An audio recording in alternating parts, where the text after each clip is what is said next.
அனைவருக்கும் வணக்கம். இன்னைக்கு என்ன கொஸ்டின் கேட்டிருக்கோம் அப்படின்னா, ஞானத்தை வைத்துக் கொண்டு நேரடியாக நாம் பிரம்மானுபவத்தை பெற்றுவிட முடியுமா?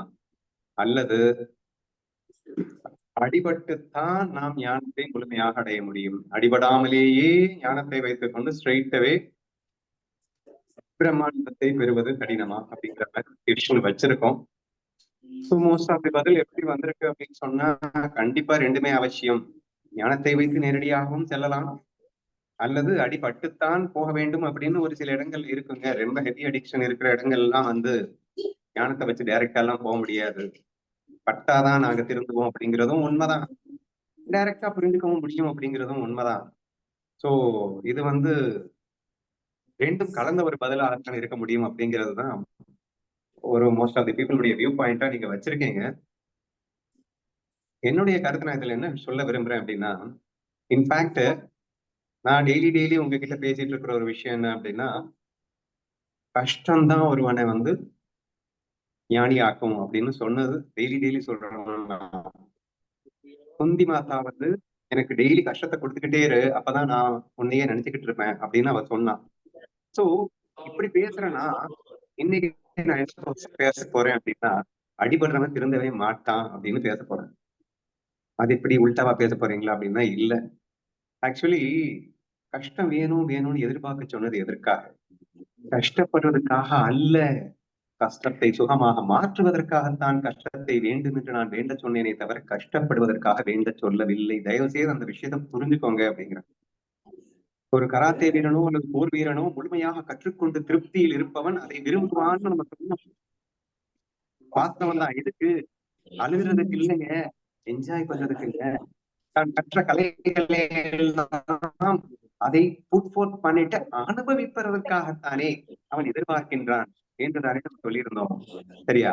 அப்படி பார்க்கும்போது நான் என்ன நினைக்கிறேன் அப்படின்னா, ஒருவன் முழுமையாக ஞானத்தை கற்றுக்கொண்டு விட்டால் அவன் அடிபடுறதுன்னு இந்த இடத்துல கஷ்டப்படும்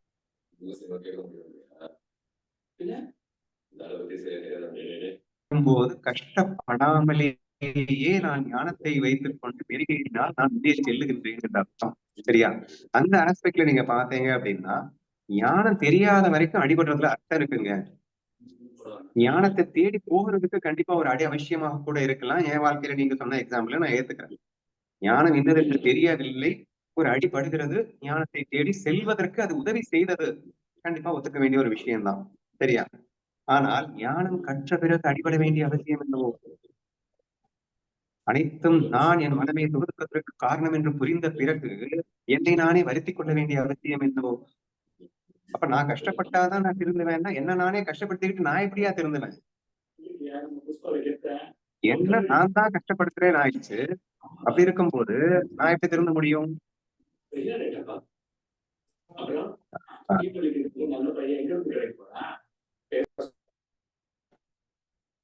சரியா? அந்த மாதிரி நீங்க யோசிங்க அப்படின்னு சொல்றாங்க. சோ இருக்கலாம், மந்தாதிகாரிகள் இருக்கு இல்லைங்களா, தமசிக்கு ரஜசிக்கு சாத்விகள்லாம் இருக்கு இல்லைங்க. சோ தாமச குணம் படைத்தவன் கொஞ்சம் அடிபடத்தானே வேணும். அடிபட்டாலும் திருந்தாத கேஸ் தாமசம், ராஜசம் அடிபட்டா திருந்துற கேஸ். சாத்விக்கு வேணா நீங்க சொன்ன மாதிரி டைரக்டா ஞானத்தை எடுத்துடலாம் அப்படின்னு சொல்ல வர்றோம் இல்லையா? ஆனா என்னுடைய கேள்வி என்னன்னா, இந்த ராஜச தாமச சாத்விக குணங்கள்லாம் ஞானத்தை கற்றுக்கொள்ள முடியாத வரைக்கும் தானே. என்று ஒருவன் பகவத்கீதையை கற்றுணர்ந்து விட்டானோ அக்கணமே அவன் சாத்வீகவாதி தானே. அவனிடத்தில் தாமச ராஜசத்திற்கு என்ன வேலை? ஞானம் கற்றுக்கொள்ளாத வரைக்கும் கண்டிப்பா அவனுக்குள்ள இந்த முக்குணங்களும் இருக்கும். அந்த 3 குணத்துல தடுமாறி விழுவான் அப்படின்னாதான் ஓகே.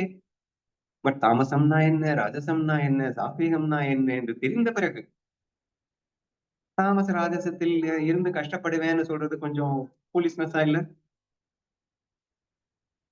எவ்வளவு பெரிய போலீஸ்னஸா இருக்குன்னு யோசிச்சு பாருங்க அப்படிங்கிறாங்க. சரியா?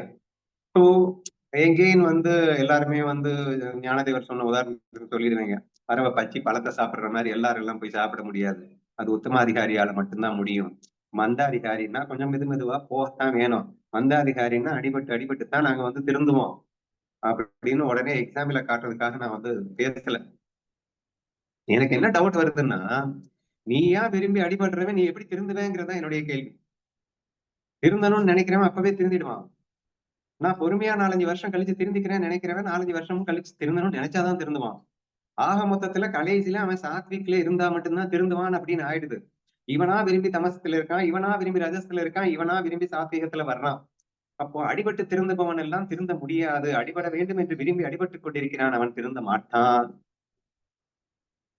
அவன் சாத்வீகத்துக்கு வரும்போது அவன் அடிபட வேண்டிய அவசியம் இல்லை. அடிபட்டா சாத்விக்கு வந்துடலாமா அப்படின்னு அடுத்து உங்களுடைய அந்த பாயிண்ட்டுக்கே வர்றேன். அப்படி இல்ல அடிபட்டா சாத்விக்கு அடிபட்டா சாத்வீகுக்கு வந்துடலாம். இது உங்களுடைய ஒரு பாயிண்ட். சரியா? உங்களுக்கு ரஜஸ் தெரியும், தமஸ் தெரியும், சாத்வீகமும் தெரியும். சரியா? இப்போ 3 தெரிஞ்சிருச்சு. தெரிஞ்சதுக்கு அப்புறம் நாங்க அடிபட்டா நாங்க சாத்விக்கு வந்துருவோம் அப்படின்னு சொல்ற வாதம் உண்மையாக இருக்கும் பட்சத்தில் இன்னைக்கு எல்லாம் அடிபட்டவங்க எல்லாம் சாத்விக்கு வந்திருக்கணும்ல. 1 அடி 2 அடியாங்க, நாயடி பேயடி பட்டாச்சுங்க. பட்டதுக்கு அப்புறமும் எவனும் சாத்விக்கு வரல. நான் வந்து ஞானம் தெரியாதவர்களை பத்தியே நான் பேசல. ஞானம் தெரியாதவர்களுக்கு இந்த கேள்வியே இல்லை. வேணுமா? சோ ஞானம் தெரிந்த பிறகுதான் இந்த கேள்வியை நம்ம கேட்டதா நீங்க வச்சுக்கோங்க. சரியா? அப்ப ஞானம் தெரிந்தவனுக்கு தமசு தெரியும், ரஜஸ் தெரியும், சாத்விக்கு தெரியும். தெரிஞ்சுக்கிட்டே அடிபடுறான். தெரிஞ்சுக்கிட்டே அடிபடுறவன் எப்படிப்பா சாத்விக்கு வருவான்? அப்படி தெரிஞ்சுக்கிட்டே அடிபடுறவன் சாத்விக்கு வர வேண்டிய அவசியம் இல்லை. ஏன்னா அடிபடுறதுக்கு முன்னாடியே சாத்விக்ல தான் இருப்பான். அப்போ எனக்கு என்ன ஒரு பெரிய கன்ஃபியூஷன் இருக்கு அப்படின்னா, அமிர்த அனுபவத்துல ஒரு சொல்ற மாதிரி ஞானம் புரிந்தவன் ஒருவேளை அவன் அடிபடுகின்றான் என்றால் அவன் ஞானியாக இருந்து கொண்டு அடிபடுகின்றான், விரும்பி அடிபடுகின்றான். அவன் ஞானி என்று ஏற்றுக்கொண்டு செல்லப்பா. அவன் அடிபட்டு திரும்பி அவன் சாத்விக்கு வந்துருவான் என்ற பேச்சுக்கே அங்கே இடம் இல்லை என்று எனக்கு தோன்றுகிறதுன்னு சொல்ல வரேன். சரியா? மேபி நான் பேசுறது தப்பா இருக்கலாம். எனக்கு ஸ்ட்ரைக் ஆறத நான் பேசிட்டு இருக்கேன், அவ்வளவுதான். சோ என்னுடைய விண்ணப்பம் என்ன அப்படின்னா, ஞானத்தை நீங்க இன்னைக்கே அனைத்தும் மாயா என்று நான் புரிந்து கொண்டு விட்டேன். நானே பிரம்மம் என்று எனக்கு புரிந்து விட்டது. அதனால் எது நடந்தாலும் மகிழ்ச்சியாக வாழ வேண்டும் என்பது எனக்கு புரிந்து விட்டது. அது நான் தான் மட்டும்தான் நினைக்கணும். ஏன்னா நான் மகிழ்ச்சியா இருக்கணும்னா இறைவன் நினைச்சா கூட முடியாது. அது நான் நினைச்சா மட்டும்தான் முடியும் அப்படிங்கிறது வேற. எனக்கு தெரியும், எல்லாம் தெரிஞ்சிருச்சு. தெரிந்ததுக்கு அப்புறம் நான் அப்படி இல்லாம நான் கஷ்டப்படுறேன் அப்படின்னு சொன்னா அந்த கஷ்டம் வந்து எனக்கு ஒரு உரைக்கும் அப்படின்னு சொல்றீங்கல்ல. நல்லா அடிபட்டா நல்லா உரைச்சு அதுக்கப்புறம் சாத்வீகத்துக்கு வந்து விடுவேன் என்று அந்த கூற்றுல எனக்கு எங்கேயோ இடிக்கிற மாதிரி தோணுதுங்க. டவுட்டே வந்துகிட்டு இருக்கு. ஏன்னா அடிபட்டவன் எல்லாம் திருந்திட்டா கூட எனக்கு அந்த டவுட் இருந்திருக்காது. ஞானம் புரிந்தவர்கள் ஒரு அடிபட்டவனே திருந்திட்டாங்க அப்படின்னா கூட அந்த டவுட் வந்திருக்காது. அடிமேல் அடிபட்டா கூட அவர்கள் வந்து விரும்பி அதை இருக்கிறார்கள் அப்படின்னு சொல்லும் போது அடி திருத்தும் என்பதை நான் எப்படி ஏற்றுக்கொள்வது? சிம்பிளா சொல்ல போனா ஞானம் மட்டும்தான் அஞ்ஞானத்தை போக்கும். அஞ்ஞானத்திற்கு காரணம் ஞானத்தை மறந்தது. அஞ்ஞானத்திற்கானிருந்து வெளியே வர வேண்டியது ஞானத்தை நீ மறவாதிருப்பது அல்லது நினைவுபடுத்துவது. இதுல இந்த அடிபடுறதுன்றது எங்க வந்தது? அடிபட்டா மட்டும் நீங்க ஞானத்தை நினைச்சிட போறீங்களா? அடிபடுறதுக்கும் ஞானத்தை நினைக்கிறதுக்கும் சம்பந்தம் இல்லையோ என்று எனக்கு தோன்றுகிறது. சரியா? அப்ப நீங்க சொல்றீங்க, இல்லைங்க நீங்க தான் சொன்னீங்கல்ல, நாங்க வந்து நீங்க சொல்றீங்க, நீங்க சொல்றதை நாங்க வந்து கேட்காம போறோம். நீ போனா அடிபடுவடான்னு நீங்க சொன்னீங்க. நாங்க போயிட்டு அடிபட்டதுக்கு அப்புறம் அப்பவே சொன்னார்லடா, நம்ம வந்து தப்பு பண்ணிட்டோமே அப்படின்னு நீங்க ஃபீல் பண்ணிட்டு திருப்பி நாங்க வந்து அந்த தப்பை பண்ணாம இருந்திருப்போம் அப்படின்னு ஒரு ஒரு வாதத்தை வைக்கிறீங்கன்னு வச்சுப்போமே.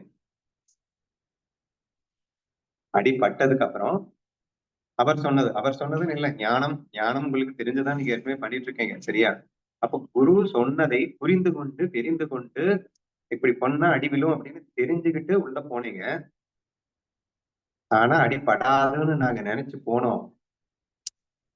என்ன பெரிய பாதிப்பு வந்துரும், பரவாயில்ல பாதிப்பு வந்தாலும் அப்படின்னு நினைச்சு போனோம். அல்லது லைக்ஸ் அண்ட் டிஸ்லைக்ஸ்ல இருந்தா கஷ்டம் தெரியும், நம்ம லைக்ஸ் அண்ட் டிஸ்லைக்ஸ்ல இருக்கோம். அந்த கஷ்டத்தை தாங்க முடியும் நாங்க நினைச்சிட்டு போனோங்க. அந்த கஷ்டத்தை தாங்க முடியலன்னு சொன்னதுக்கு அப்புறம் உங்க இதை எடுத்துருவோம்ல. யாரு வினோ சொன்னா நினைக்கிறேன். எது வரைக்கும் எடுப்பீங்க? கஷ்டத்திற்கு பயந்து நீ ஞானத்தை எடுப்பது என்பது கஷ்டத்தில் இருக்கும்போது மட்டும்தான் எடுப்ப. கஷ்டம் தீர்ந்ததுக்கு அப்புறம் மறுபடியும் ஞானத்துக்கு குப்பையில போட்டுருவேன்.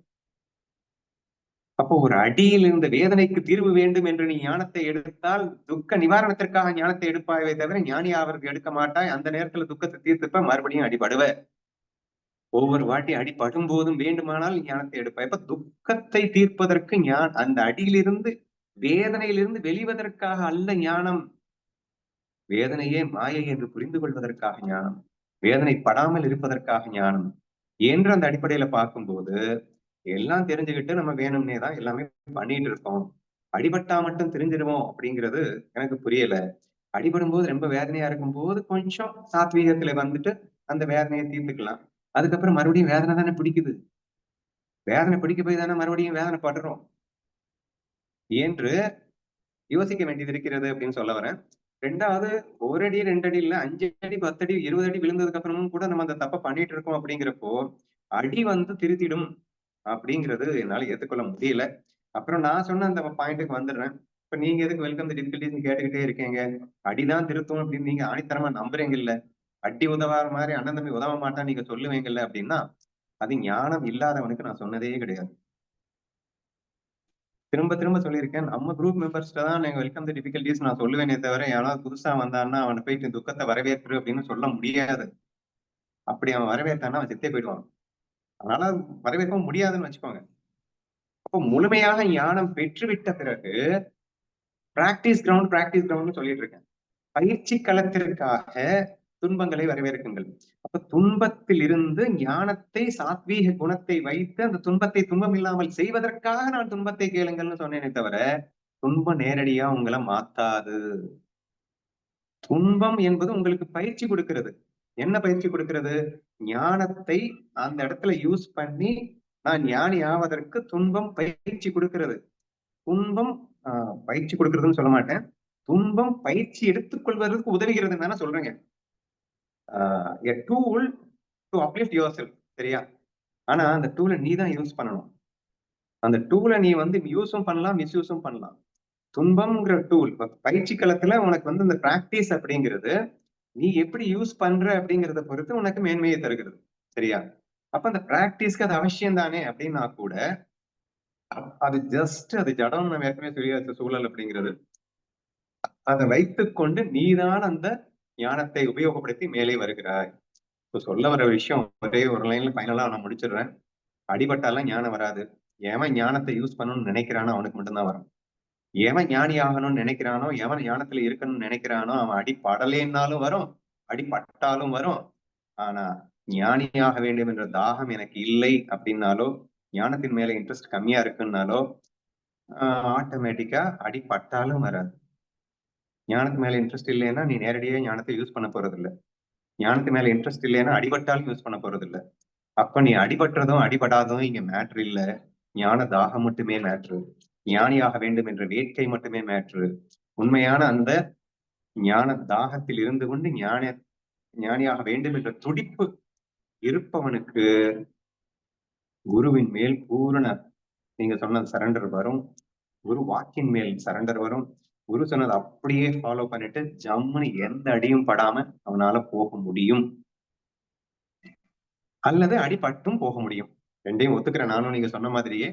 ஆனா அடிபடாமல் போகணும்னாலும் அடிபட்டு போகணும்னாலும் நீங்க ஞானி ஆகணும்னு நினைச்சா மட்டும்தான் உண்டு. நீங்க குருவை நம்பினா மட்டும்தான் உண்டு. அல்லது ஞானத்தை நம்பினா மட்டும்தான் உண்டு. ஞானத்தை யூஸ் பண்ணணும்னு நினைச்சா மட்டும்தான் உண்டு. ஞானதாக இருந்தா மட்டும்தான் உண்டு என்று மட்டும் சொல்லி எனது பதிலை நிறைவு செய்து கொள்கிறேன்.